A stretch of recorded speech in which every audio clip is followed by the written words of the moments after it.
Goeienaand almal, Rihanna hier. Dis vir my 'n voorreg om vanaand weer 'n storie te vertel, maar soos julle kan hoor, ek klink nie baie nice nie, want ek voel nie baie nice nie. En dis baie makliker om by die werk opgeneem te kry as by die huis, want hier is 2 woelwatertjies hier wat nie vir ouma wil kans gee om enigiets te doen nie.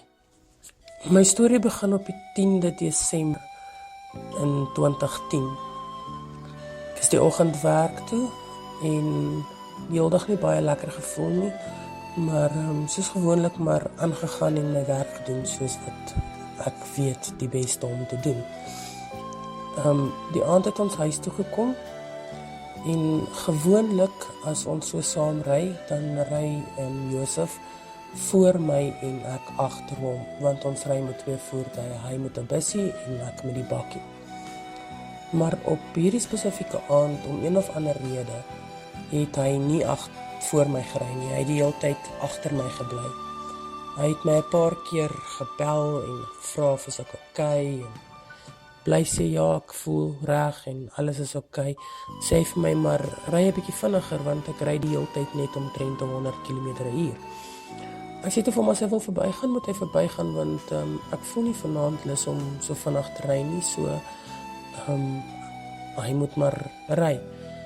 Maar hy het nie, hy het die hele tyd agter my gebly. En so om by 13 km van die huis af. Ek weet nie wat gebeur het nie. Volgens Josef hulle wat agter my gery het, het iemand voor my in die pad ingehardloop en ek het uitgeswaai. Maar ek onthou niks van dit wat gebeur het net voor die ongeluk plaasgevind het nie. Wat ek wel onthou is toe ek was nie uit of enigiets dat ek bewusteloos was of wat nie. Het hy by my gekom en vir my gevra, kom dat ek jou help om uit te klim. En ek het vir hom gesê, maar ek kan. Toe hy my vra, hoekom kan jy nie? Toe sê ek vir hom, want ek is gebreek. Ek voel ek is gebreek. Josef het die deur oopgemaak en my gekyk of ek iewers ter vas het, wat ek nie het nie. Maar ek was regtig baie erg gebreek. My linkerarm was soos in al 2 pype aan die voorarm af. My regterbeen bo by die femur was dwarsdeur gebreek. My linkervoet was gebreek. En so ook omtrent al my ribbe.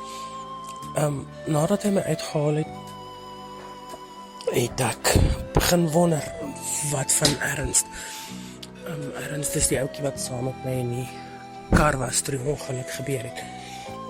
Ek het vir Josef gevra, wat van Ernst? En hy het vir my gesê, Ernst is fine. En so het ek na Ernst probeer roep. Maar hy het my nie geantwoord nie. En dan kyk ek vir Josef hulle en dan sê ek, maar julle jok vir my, hy is nie okay nie. Dan sê hulle vir my, hy is okay, ek moet nie worry nie, hy is okay.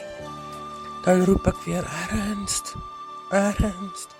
Dan antwoord hy my met so snaakse manier om van my, hy noem my auntie. En as hy my antwoord auntie, dan voel ek weer, okay, nou sit reg, hy is nog daar.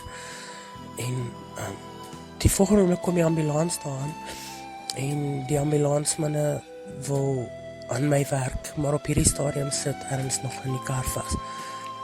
Ek het vir die ambulansman gekyk en vir hom gesê, daar is nie 'n manier waarop julle aan my vat, voordat julle nie vir Ernst uit die kar uit het en hom eers te gehelp het nie. Die paramedikus wou vir my inspuiting gee vir die pyn, en ek het dit geweier, want ek was bang hulle maak my aan die slaap en dan weet ek nie wat om my aangaan nie. So ek het geweier dat hulle enigiets aan my doen voordat hulle nie vir Ernst uit die kar uitgehaal het nie. Na omtrent 'n halfuur se gespook kon hulle toe uiteindelik die deur oop kry en hom uit die kar uit verwyder. ergens die 2 rugwervels gebreek en intussen wou hulle my hospitaal toe vat met die ambulans en ek het net eenvoudig geweier want ek was verantwoordelik vir 'n ander lewe behalwe myne en daar's nie 'n manier op hierdie aarde wat ek sou toegelaat het dat ek eers gehelp word. So, ergens die ongeluk was so net so voor 7:30 die ongeluk gebeur en hy is so 8:45, 10:45 het hulle hom in die ambulans gelaai en hospitaal toe gevat. Eers nadat ek seker was dat hy okay is, vir cases wat hy sou kon wees, het ek hulle toegelaat om aan my te begin werk. My regterbeen het so 10 cm van my heup af 90 grade met my liggaam gelê, want hy was soos af. En die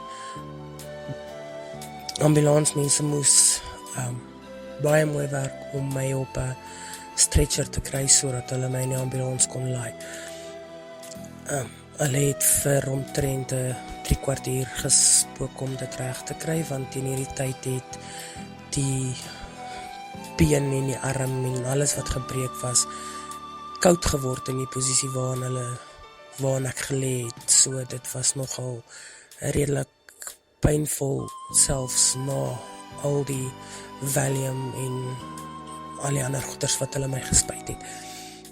Ek het eventually so teen 11:00 die aand by die hospitaal aangekom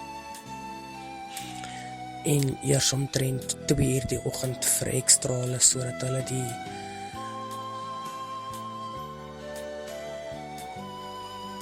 aanvang van al my beserings regtig kon sien.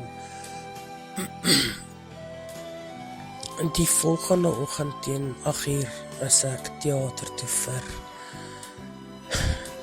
12,5 ure, waar tydens die dokter probeer het om my femur op een of ander manier te stabiliseer, want daar was geweldig baie inwendige bloeding. Ek het ook in hierdie tyd 4 punte bloed vervanging gekry en toe my ma my die volgende oggend die eerste keer gesien het, sê sy het ek gelyk soos iemand wat met 'n kompressor opgepomp is. My hele liggaam, my kop was 3 keer die normale grootte en my hele liggaam was baie erg geswel. Op hierdie stadium was ek in ICU en net 1 persoon op 'n slag is by my toegelaat en deur die loop van die dag het verskeie familielede, my ouma van Dellarywil af, my ooms, my tannies, my broer, my suster, almal het so om die beurt nou en dan by my kom inloer en ek wou die hele tyd weet waar is Ernst en dan bly hulle vir my sê hy is okay, die dokter is besig met hom maar ek wil met hom praat en ek weet selfs in intensief langs elke bed is daar 'n telefoon, so al wat hulle moet doen is hulle met die telefoon optel en hom sy nommer bel en my net met hom laat praat. Maar vir die hele Dinsdag en die hele Woensdag wou hulle my glad nie met hom laat praat nie. En dit het my al hoe meer lack of Afrikaanse woord aggravated gemaak. Ek wou weet en ek sou nie by myself rus kon vind voordat ek nie met homself gepraat het nie, want dis maklik om te sê hy is okay, want hulle wil my nie ontstel nie, maar intussen is hy nie okay nie. So donderdagoggend toe een van die my intensiewe verpleegster my wou kom gemaklik maak, so gemaklik as ek kan kom, toe vat ek my linkerarm wat niks makkeer nie en ek gryp haar voor die bors en ek sê vir haar ek wil met hom praat en ek wil nou met hom praat. En sy het vir my gesê, maar hy is okay, ek kan nie nou. En op die volgende oomblik het die dokter ingekom en hy wil weet wat gaan aan, want ek is hysteries en ek klou aan hierdie verpleegster se bors met my gesonde arm en sy vertel hom toe en hy sê toe nou maar bel hom net, dit is so maklik soos dit, laat ek net met hom praat. En sy het die telefoon gevat en 'n nommer geskakel en die foon vir my gegee en ek het gesê hallo en ernstig op sy ondeende manier, hallo auntie, hoe voel auntie? En dit was seker die mooiste woorde wat ek in my lewe nog gehoor het, om te weet, hy is nog daar, hy is okay. Ekskuus, gee my net 'n rukkie kant. Okay, ek is terug. En intussen het ek nog steeds gelê met my arm en my voet wat nog niks aan gedoen is nie. Vrydagoggend 8:00 is ek weer in teater toe en ek het omtrent 9:15 die aand eers weer uitgekom. So ja, het hulle nou aan my arm en aan my voet gewerk en aan die gebreekte ribbes kon hulle nie eintlik veel doen nie, want die ribbes was almal teen die borsbeen af, so ek moes net so stil as moontlik wees sodat dit kon kans kry om te genees. Ek was 2,5 weke intensief en in hierdie tyd het ek nooit vir Ernst gesien nie. Net so elke tweede dag het hulle my gehelp om met hom te praat. Op die donderdag van die 3de week het hulle my uitgeskuif na 'n gewone saal en ek het die oggend wakker geword en ek kon by myself sweer ek het Ernst se stem gehoor. En toe my maale inkom, toe vra ek vir hulle waar, in watter saal lê Ernst. Toe sê sy vir my 3 deure van jou af. Ek vra toe, verstaan nie 'n manier wat ek hom kan sien nie, maar hulle wou nie, hulle het gesê hy mag nog nie opstaan nie en daar's nie 'n manier waarop ek kan opstaan nie. Dit was die 2de week van sy fisio en die oggend was die fisio daar en die dokter het opdrag gegee dat hy vir die eerste keer kon opstaan en 'n paar tree loop. En die eerste ding wat hy wou gehad het was om vir die auntie te gaan kuier. En ek het so half ingeslymer gehad en die volgende oomblik toe hoor ek hallo auntie, en toe ek my oë so oopmaak, toe staan hy hier voor my bed en dit was asof ek 'n engel hier reg voor my gesien het. En hy het vooroor gepik en sy fisio het vir hom gesê, meneer, jy mag nie pik nie. En hy het haar so 'n snaakse kyk gegee en gesê, en wie gaan my keer? En hy het so vooroor gepik en my 'n drukkie gegee. En